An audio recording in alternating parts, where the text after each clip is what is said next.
Saludos y sean bienvenidos. En la actividad anterior, orientamos el estudio de las características morfofuncionales de los tejidos básicos, en particular los tejidos epitelial y conjuntivo general.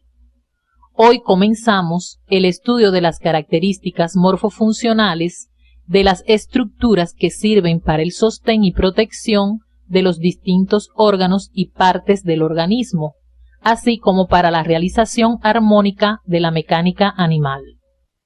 La imagen que están observando corresponde a una escultura realizada en bronce que lleva el nombre de Hombre cruzando la calle, del artista suizo Alberto Giacometti, con lo cual se demuestra que la locomoción humana no solo ha sido motivación para las ciencias, sino también para las artes. Con el estudio de estos contenidos serán capaces de explicar las características morfofuncionales generales de las partes activa y pasiva del aparato locomotor, destacando las particularidades macroscópicas de los huesos y articulaciones, así como su clasificación internacional, además de las características morfofuncionales del tejido óseo y cartilaginoso, teniendo en cuenta sus variedades, localización e interrelaciones de sus componentes. Se denomina aparato locomotor al conjunto de órganos que realizan la función fundamental de la mecánica animal, la que incluye el desplazamiento del organismo y sus partes en el espacio y el mantenimiento de su equilibrio estático y dinámico. El aparato locomotor constituye una unidad bien definida desde el punto de vista ontogénico, anatómico y funcional. La unidad ontogénica está dada por su origen común a partir del mesodermo. La unidad anatómica por su constitución como un conjunto de huesos unidos por articulaciones y movidos por músculos formando un sistema, y la unidad funcional por la participación de todos sus órganos en la mecánica animal como función esencial. Al igual que otros aparatos y sistemas orgánicos, el locomotor está sometido a la influencia de factores tanto internos como externos.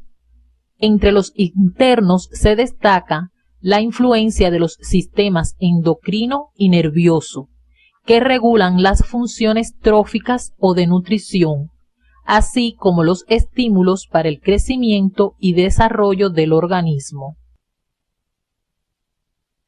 Entre los factores externos, el más importante para el hombre es la actividad laboral, la que puede alterar el organismo, ya sea por la adopción de posiciones viciosas o por exceso de actividad en determinados segmentos del cuerpo en detrimento de otros. Por ejemplo, este trabajador de la selva africana tiene que llevar una importante carga sobre sus hombros por caminos difíciles, lo cual repercute negativamente sobre su columna vertebral y miembros inferiores. Otros factores externos son los ejercicios físicos y la nutrición. La práctica sistemática de ejercicios físicos armónicos para activar de forma homogénea las distintas partes del cuerpo contribuye al mantenimiento de la salud.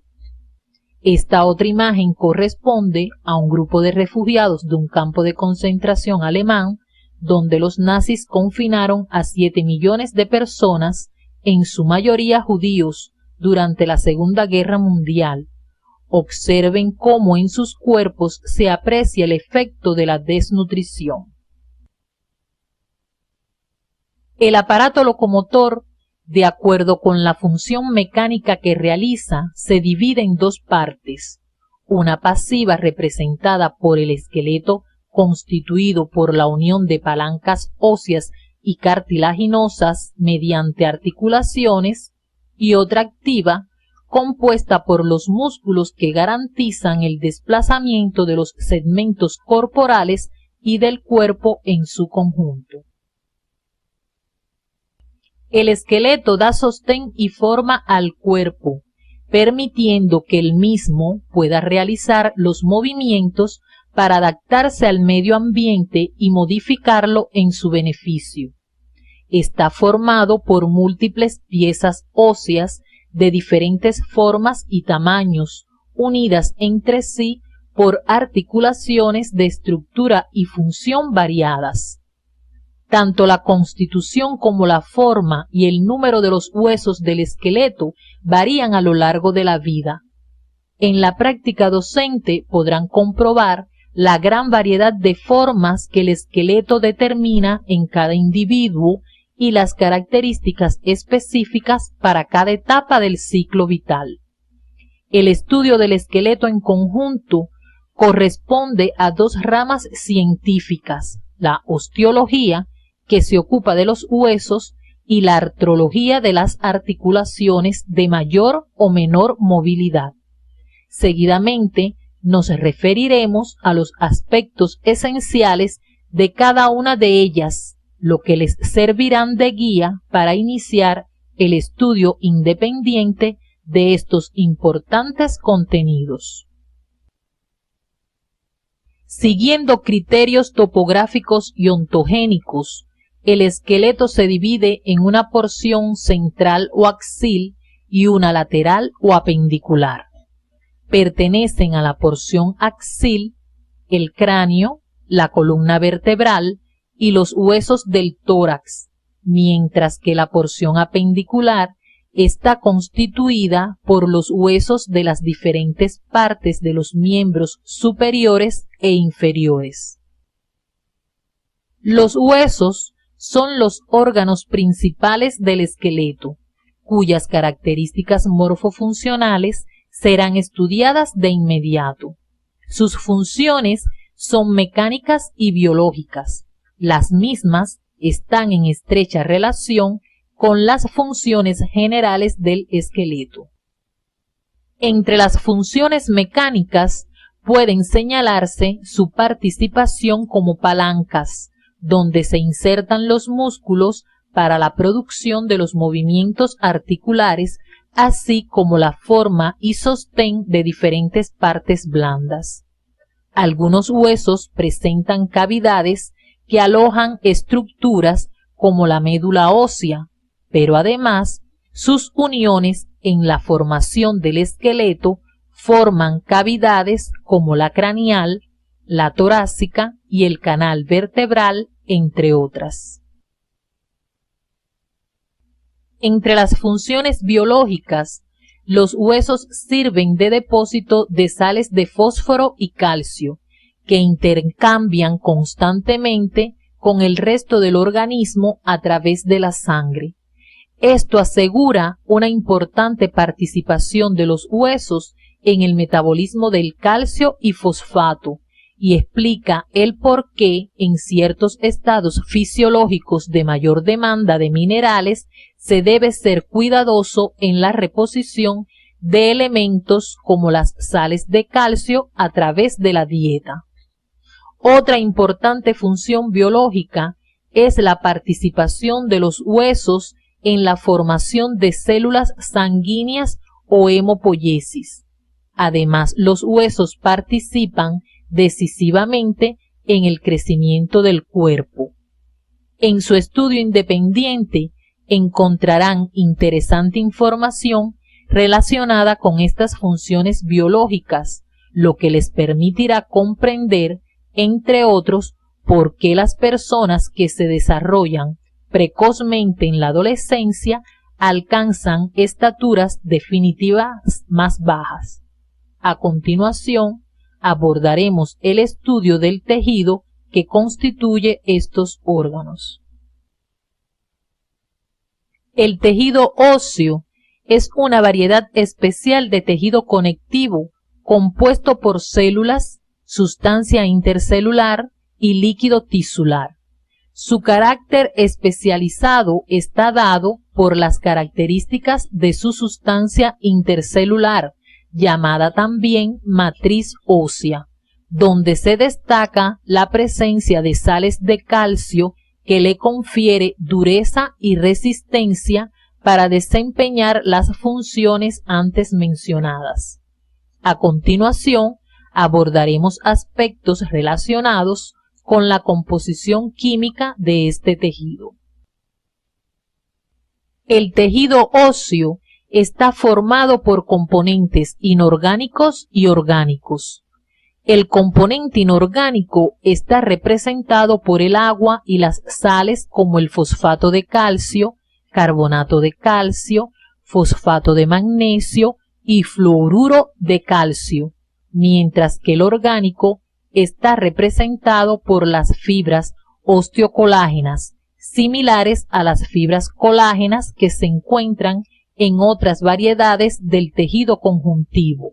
Estas fibras se unen entre sí por una sustancia especial de cemento. Las modificaciones en la proporción de estos componentes explican las variaciones de las propiedades físicas de los huesos según la edad del individuo. En los niños, los huesos tienen mayor proporción de sustancia orgánica, por lo que son más blandos y elásticos y se fracturan raramente, mientras que en los ancianos predomina la sustancia inorgánica y sus huesos son más duros y más frágiles, observándose con mayor frecuencia las fracturas. A continuación, orientaremos el estudio de los componentes estructurales del tejido óseo, comenzando por sus células. El tejido óseo se caracteriza por presentar tres tipos celulares: los osteoblastos, osteocitos y osteoclastos. Los primeros considerados como células transitorias encargadas de la formación de tejido óseo. Los osteocitos y osteoclastos son células fijas, bien diferenciadas, responsables del mantenimiento del equilibrio del tejido a través de la síntesis y reabsorción respectivamente. Hay autores que consideran un cuarto tipo de célula llamada osteoprogenitora, que aunque se localiza en el periósteo y endostio, la describen en el tejido óseo. Esta puede diferenciarse en osteoblasto para sintetizar matriz ósea. Los osteoblastos, como ya sabemos, son los encargados de la síntesis del componente orgánico de la matriz, o sea, las fibras colágenas tipo 1 y proteoglucanos. Estas células se encuentran localizadas hacia las superficies del hueso, como una capa continua que recuerda las membranas epiteliales. Observen que tiene una forma irregular, que varía dependiendo del grado de actividad. Presentan prolongaciones citoplasmáticas las que participan en la formación de las lagunas y canalículos. Su núcleo es grande. En el citoplasma se manifiesta una basofilia intensa al teñirse con hematocilina y eosina, debido al desarrollo de los componentes encargados de la síntesis de proteínas. Una vez que los osteoblastos se rodean de matriz recién formada llamada osteoide, disminuye su actividad y pasan a llamarse osteocitos.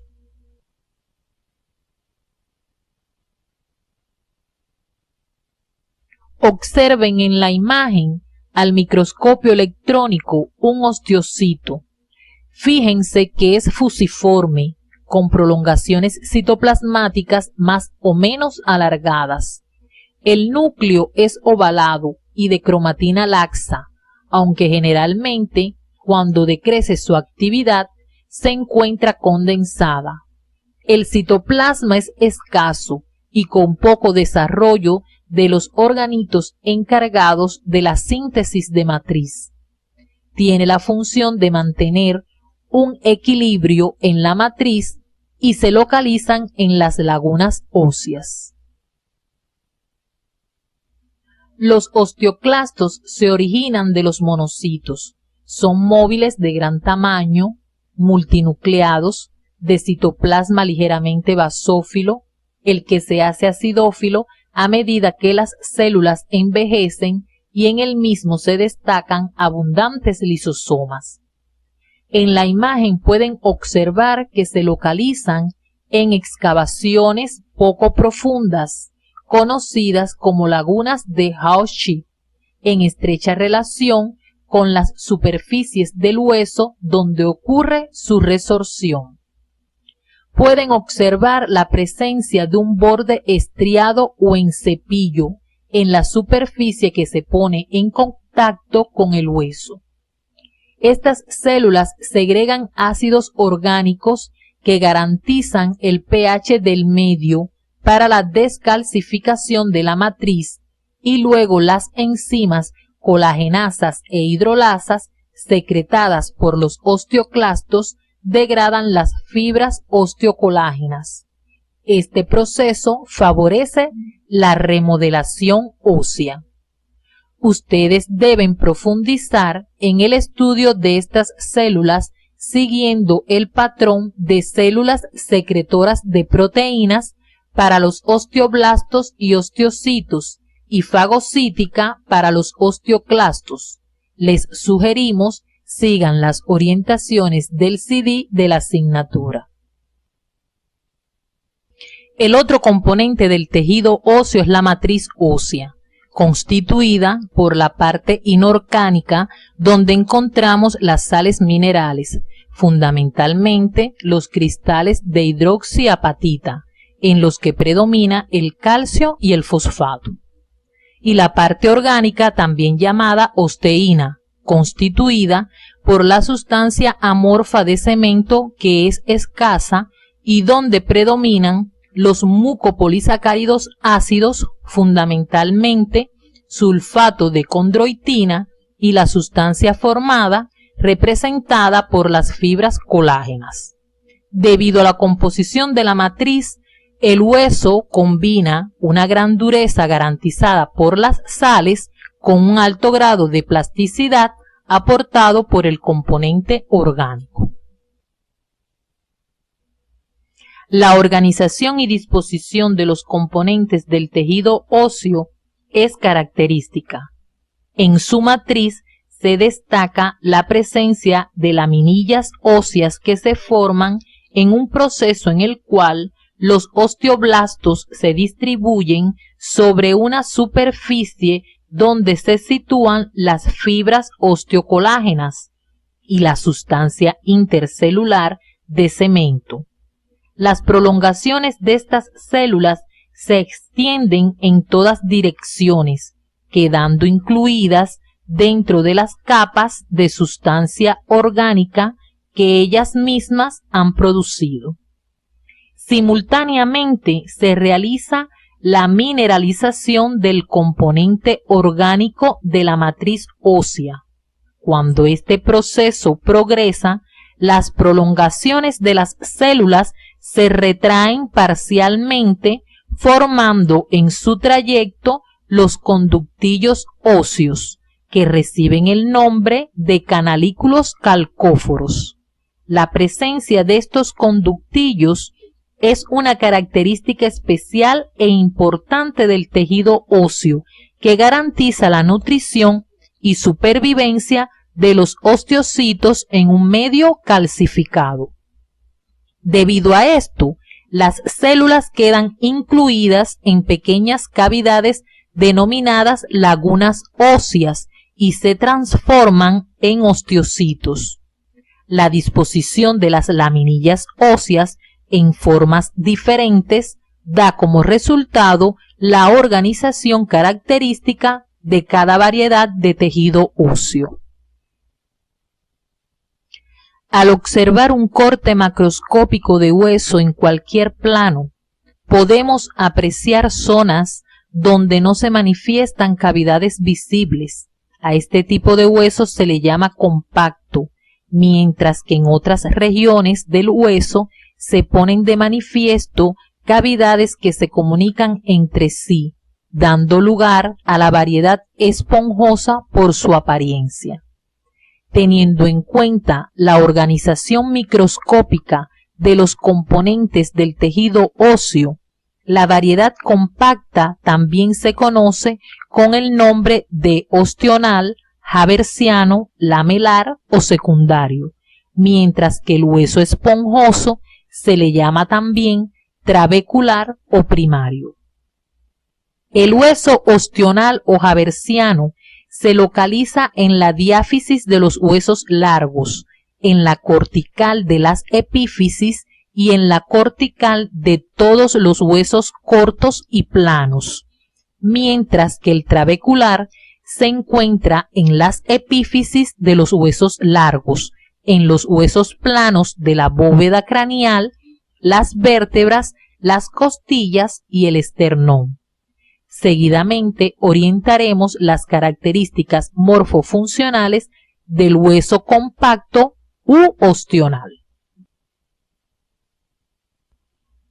En esta variedad de hueso, las fibras osteocolágenas se organizan formando un sistema constituido por laminillas circunferenciales externas localizadas hacia la periferia del hueso en relación con el periósteo, laminillas circunferenciales internas dispuestas hacia la superficie del conducto medular en relación con el endostio del hueso, laminillas concéntricas que se disponen alrededor de los conductos por los que cursan vasos sanguíneos y filetes nerviosos. Estos conductos se denominan conductos de Havers y junto con las laminillas concéntricas que los rodean forman los sistemas de Havers u ostionas, las que constituyen las unidades estructurales y funcionales del hueso compacto. Los conductos de Havers siguen un trayecto recto, longitudinal, según el eje de la diáfisis y se comunican entre sí por los conductos de Volkmann.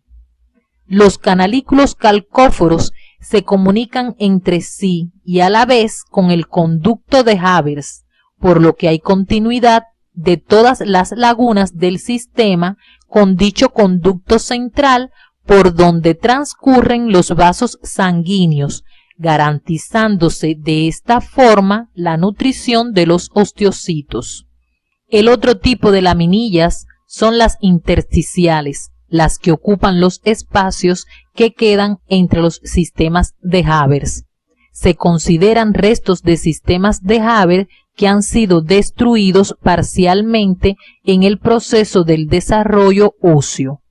Hacia el centro de la figura pueden observar las trabéculas óseas, forma en que se dispone el hueso esponjoso. En la imagen están observando dos sistemas de Havers u ostionas. Fíjense que en sus centros se localiza el conducto del mismo nombre y las laminillas se disponen alrededor de este de forma concéntrica. Entre estas se disponen las lagunas con los osteocitos y comunicando las mismas los canalículos calcóforos. Por su parte, en la matriz del hueso trabecular, las laminillas no se disponen en sistemas, sino formando trabéculas en forma de red tridimensional. Estas trabéculas formadas por un número variable de laminillas óseas adoptan una disposición particular, la cual depende de las funciones mecánicas del hueso. Debido a la dureza del tejido óseo, es evidente que los osteocitos incluidos en las lagunas óseas no pueden crecer ni multiplicarse, ya que la matriz no puede expandirse desde el interior. El crecimiento del tejido óseo ocurre por el mecanismo de aposición, el que consiste en la formación o deposición de nuevas laminillas óseas sobre una superficie a partir de la diferenciación de las células osteógenas localizadas en la capa celular del periósteo, vaina de tejido conectivo que recubre la superficie externa del hueso. Por su parte, la nutrición de este tejido es característica, ya que la matriz ósea es totalmente impermeable debido a su mineralización y por lo tanto es imposible la difusión del líquido tisular a través de ella. La organización estructural del hueso formando los canalículos y la rica vascularización está dirigida en gran medida a posibilitar la nutrición de los osteocitos mediante la circulación del líquido tisular a través de los canalículos calcóforos. Aunque podrán encontrar en la literatura que los huesos se clasifican teniendo en cuenta diferentes factores, haremos referencia por su importancia a la clasificación que se refiere a su forma, utilizando para ello la proporción entre sus dimensiones espaciales de largo, ancho y grosor. Esta clasificación fue establecida en la época de Galeno y es aún aceptada internacionalmente en su esencia. De acuerdo a su libro de texto, los huesos por su forma pueden ser largos, cortos y planos, además de existir internacionalmente otros dos tipos, irregulares y neumáticos. Son largos cuando predomina la longitud sobre las demás dimensiones, cortos cuando las tres dimensiones están proporcionadas, planos cuando hay un predominio del ancho y del largo sobre el grosor, irregulares cuando no se evidencia la proporcionalidad entre sus dimensiones y neumáticos cuando el hueso presenta en su interior una cavidad llena de aire. Los huesos largos se distinguen porque una de las tres dimensiones, el largo, predomina sobre las otras dos. Tienen una forma tubular y presentan tres porciones, el cuerpo o diáfisis y dos extremos o epífisis. Por su tamaño pueden ser grandes o pequeños y están situados en regiones de gran movilidad como la parte libre de los miembros. Los huesos planos se destacan porque dos de sus dimensiones, el largo y el ancho, predominan sobre el grosor, presentando dos caras y un número variable de bordes y ángulos. Pueden ser incurvados, alargados, grandes y pequeños. Se encuentran situados en la cabeza, el tórax y el cinturón de los miembros, con la función de protección. Los huesos cortos se caracterizan porque las tres dimensiones son aproximadamente iguales, presentan una forma más o menos cúbica y por lo general son pequeños. Se encuentran situados en regiones que tienen movimientos muy variados y poco extensos, como los huesos carpianos de la mano y tarsianos en el pie. Los huesos irregulares presentan formas diferentes que son propias para cada uno según la función que realizan. Se localizan en el esqueleto axil, es decir, en el cráneo y la columna vertebral. Los huesos neumáticos se caracterizan por presentar cavidades en su interior que contienen aire, denominadas senos. Tienen formas diversas y están situados en regiones cercanas a las vías aéreas, como la cavidad nasal, sirviendo además de protección a otros órganos. Los huesos largos constan de una porción central denominada diáfisis o cuerpo y dos extremidades más abultadas, las epífisis, donde se localizan superficies articulares cubiertas de cartílago y alino. Las epífisis están formadas por tejido óseo esponjoso que le da mayor ligereza, lo que es de gran importancia dado su gran volumen. Entre las diáfisis y la epífisis se encuentran las metáfisis. Mientras el organismo está en crecimiento, esta zona es ocupada por unos discos cartilaginosos que permiten el crecimiento del hueso en longitud, denominados discos metaepifisiarios.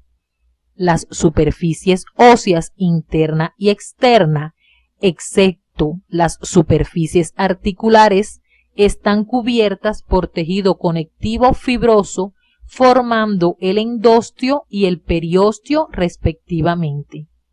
La diáfisis de los huesos largos presenta una cavidad ocupada por la médula ósea denominada cavidad medular. Seguidamente abordaremos el proceso de formación de hueso conocido por osificación. La osificación se efectúa a través de dos procesos, la osificación intramembranosa y la endocondral. La primera ocurre en el interior de una membrana, donde las células mesenquimatosas se diferencian en células osteógenas. Este tipo de osificación es característica de los huesos planos. La osificación endocondral es característica de los huesos largos y cortos. Ocurre a partir de un modelo cartilaginoso similar al hueso a formar. Este cartílago de tipo hialino sufre modificaciones hasta ser sustituido por hueso. En los huesos largos, entre la diáfisis y la epífisis, existe una zona llamada disco epifisario o cartílago de crecimiento, que participa activamente en el crecimiento en longitud del hueso. Ustedes deben revisar de forma independiente ambos tipos de osificación y destacar sus diferencias, así como las características de las zonas del disco epifisario. Les sugerimos utilizar las orientaciones del CD de la asignatura. La anatomía de superficie aborda el estudio de los relieves de las estructuras del aparato locomotor sobre la superficie corporal. Ella permite un examen físico más completo de los pacientes. Es necesario tener en cuenta las variaciones que experimentan las estructuras musculoesqueléticas durante el ciclo vital y entre los sexos. La imagen ilustra algunas de las principales eminencias óseas reconocibles en la superficie corporal. Ellas son la clavícula, el reborde costal, las costillas y la incisura yugular del esternón. Con sus compañeros y la ayuda de sus profesores, deben continuar identificando otras eminencias óseas que es posible reconocer por anatomía de superficie. El estudio imagenológico del organismo humano será profundizado a lo largo de su carrera, pero es necesario que desde ahora comiencen a relacionarse con este método, muy útil como medio diagnóstico de afecciones de las estructuras del esqueleto y para la evaluación del desarrollo óseo. En las radiografías de partes óseas pueden apreciarse bandas homogéneas de tonalidad blanquecina que corresponden a las zonas donde se localiza el tejido óseo compacto, el que al absorber con mayor intensidad los rayos X produce imágenes de radiopacidad. Las áreas de tonalidad más oscura o de radiotransparencia traducen una menor absorción de los rayos X, lo que les permite atravesar el tejido e impresionar la placa, característico de estructuras en las que el tejido es menos denso o presenta cavidades aéreas. Esta tonalidad es también propia de los tejidos blandos. En su estudio independiente pueden profundizar en este contenido teniendo en cuenta las orientaciones del CD. El conocimiento de las características morfofuncionales de los huesos es de gran importancia para el médico, debido a la frecuencia con que los mismos sufren afecciones de diverso tipo y la necesidad de adoptar medidas para su protección. Una de las causas más frecuentes de lesiones óseas son los traumatismos. Estos esquemas ilustran algunas de las modalidades de traumatismo óseo y diferentes formas en que puede fracturarse un hueso en dependencia de la intensidad y dirección con que se ejerce sobre él la agresión física. Observen que el hueso puede quebrarse de variadas formas y llegar a romper la piel, quedando expuestas las partes óseas. Una vez conocidos los aspectos esenciales relacionados con los huesos, estamos en condiciones de estudiar la forma en que se realizan las uniones entre los mismos.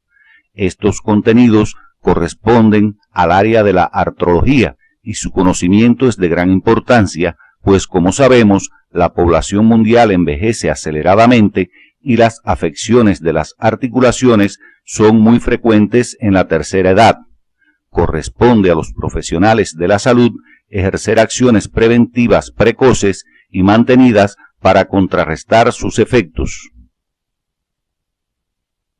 Las articulaciones son complejos estructurales que unen dos o más componentes rígidos del esqueleto, ya sean huesos o cartílagos. Entre sus funciones se encuentran la de constituir puntos de unión del esqueleto y de movimientos mecánicos, proporcionándole elasticidad y plasticidad al cuerpo, además de ser lugares de crecimiento. A través del tiempo, las articulaciones se han clasificado de diversas formas. De acuerdo a las características estructurales de las uniones, se distinguen tres tipos: fibrosas, cartilaginosas y sinoviales. Deben precisar en su estudio independiente las características diferenciales entre estos tres tipos de uniones, así como identificar los sitios del esqueleto en que, de acuerdo a su función, predomina uno u otro tipo de articulación.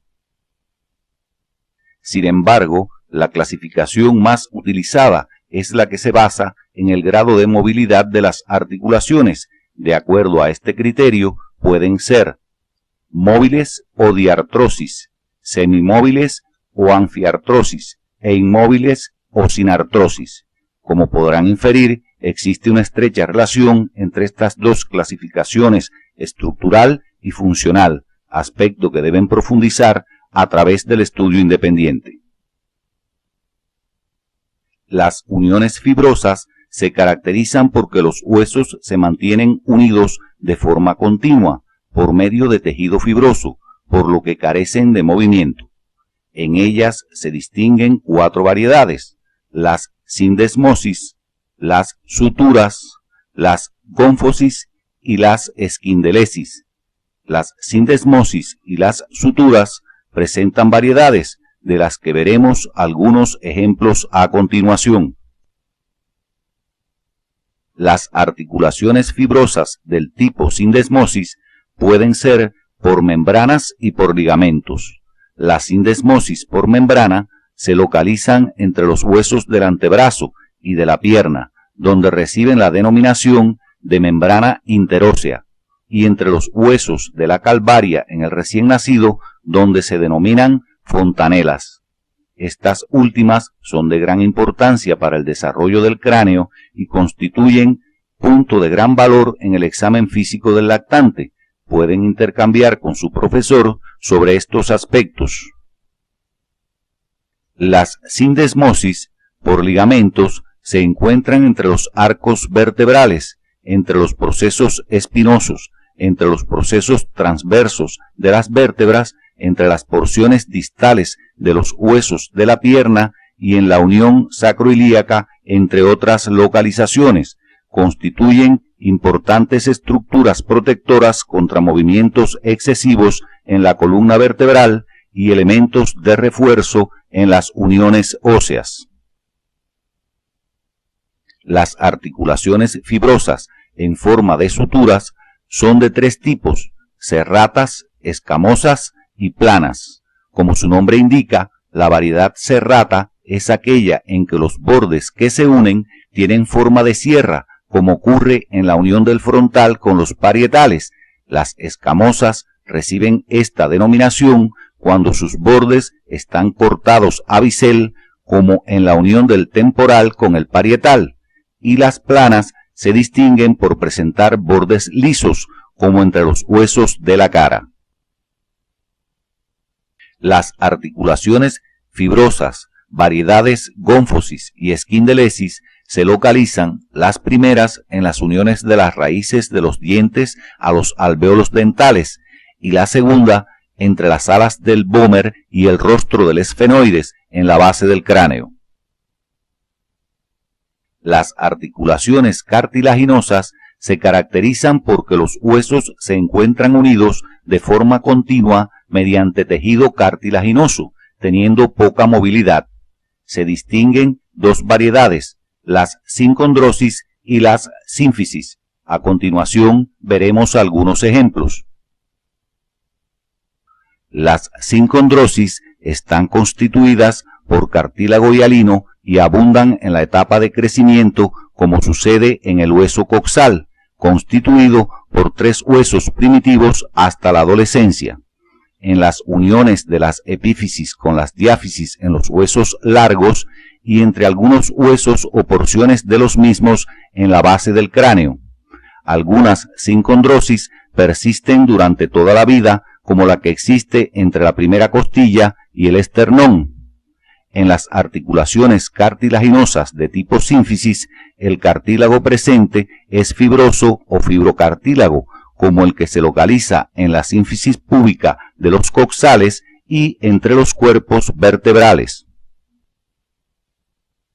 Las articulaciones móviles o verdaderas son las sinoviales o diartrosis, caracterizadas porque la unión entre los huesos se produce mediante una cápsula articular con una pequeña cavidad entre los extremos óseos que le da el carácter de unión discontinua y garantiza su movilidad.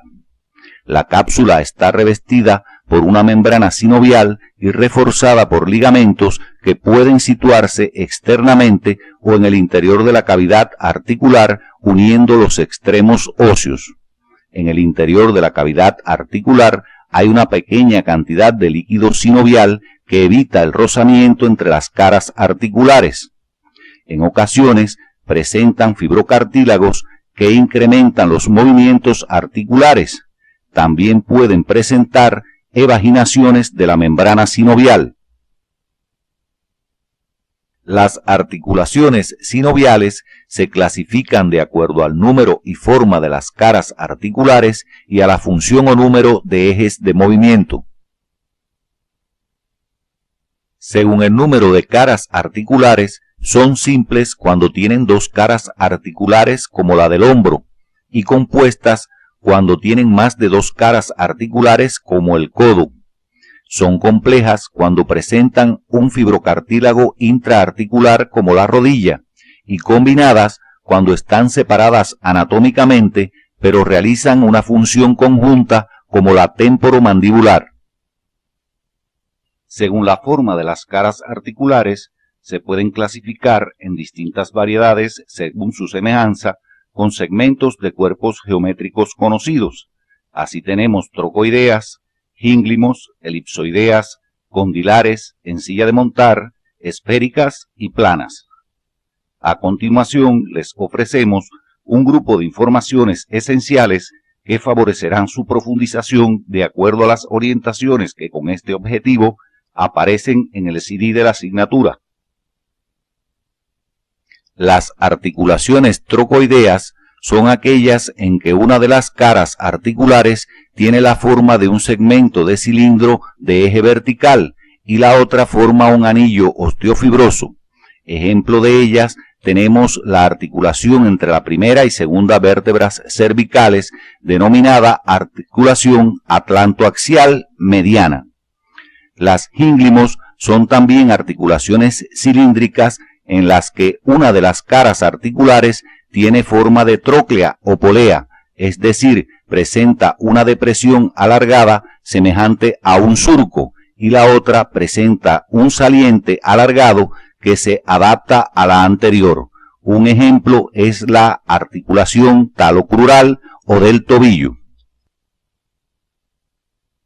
Las articulaciones elipsoideas presentan caras articulares en forma de segmentos de elipses, donde una de las partes es cóncava y la otra convexa. Un ejemplo de ellas es la articulación radiocarpiana.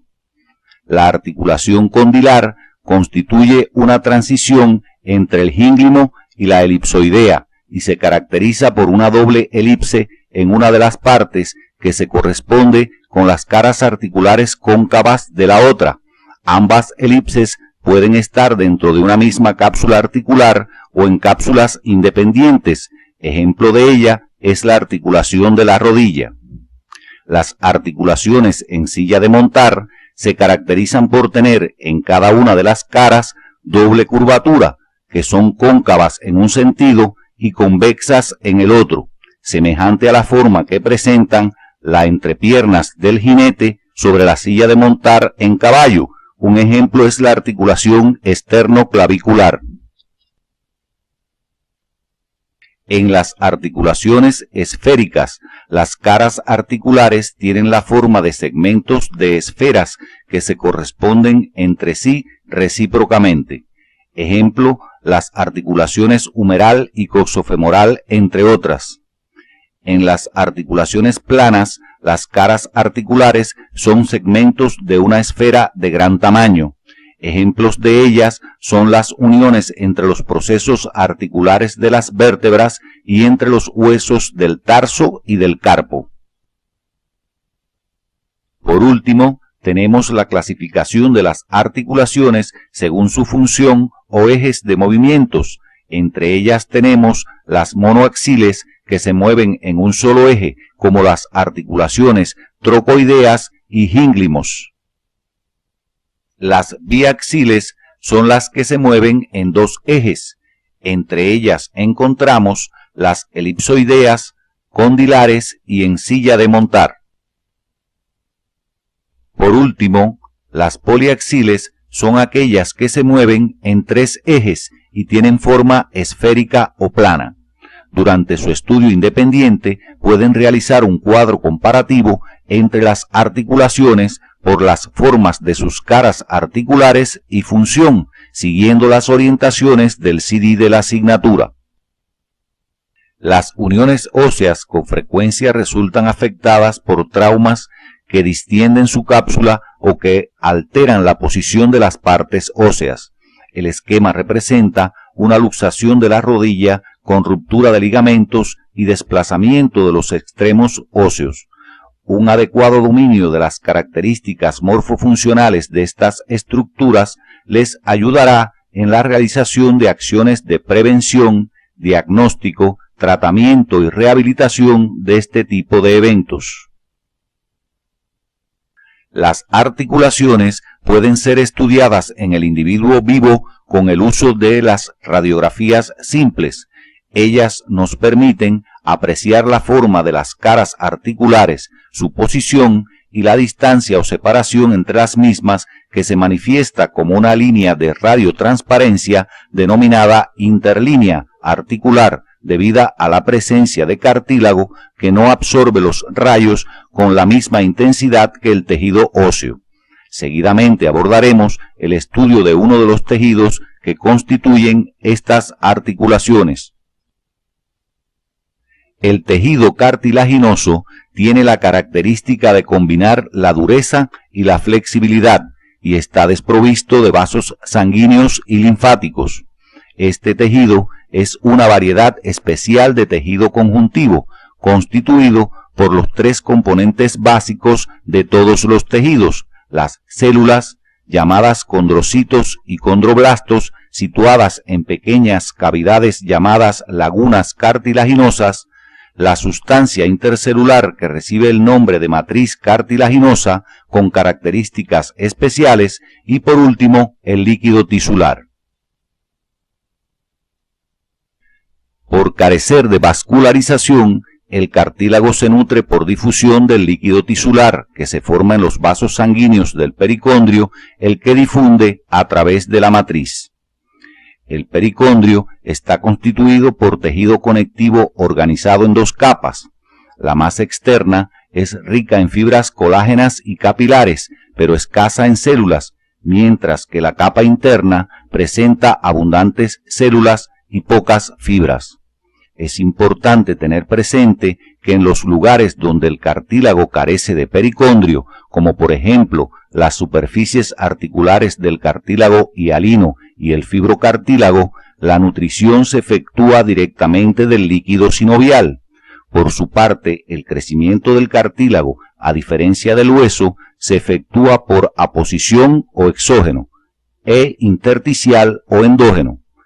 En su estudio independiente, deben profundizar en las características particulares de estas formas de crecimiento. A continuación, orientaremos el estudio de las características morfofuncionales de sus componentes, comenzando por las células. Los condrocitos son células esféricas u ovaladas, con un núcleo central grande donde se distinguen uno o dos nucleolos, como pueden ver en la imagen. Se disponen en grupos en lagunas cartilaginosas en el seno de la matriz que ellos segregan.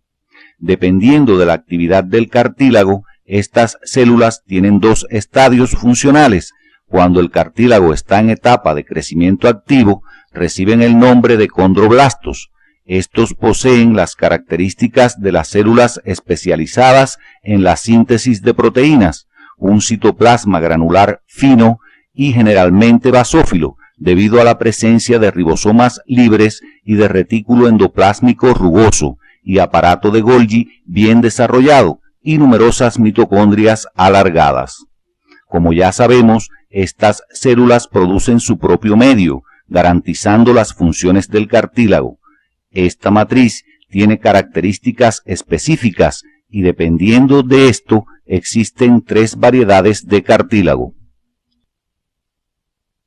La matriz cartilaginosa es firme y maleable. Está constituida por sustancia intercelular de tipo amorfa y formada, las que garantizan las propiedades del cartílago.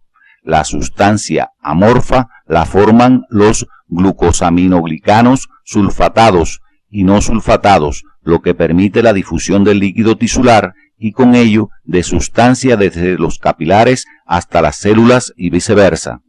Además, le confiere la capacidad de soportar peso, sobre todo en aquellos lugares donde existe movimiento constante, como en las articulaciones.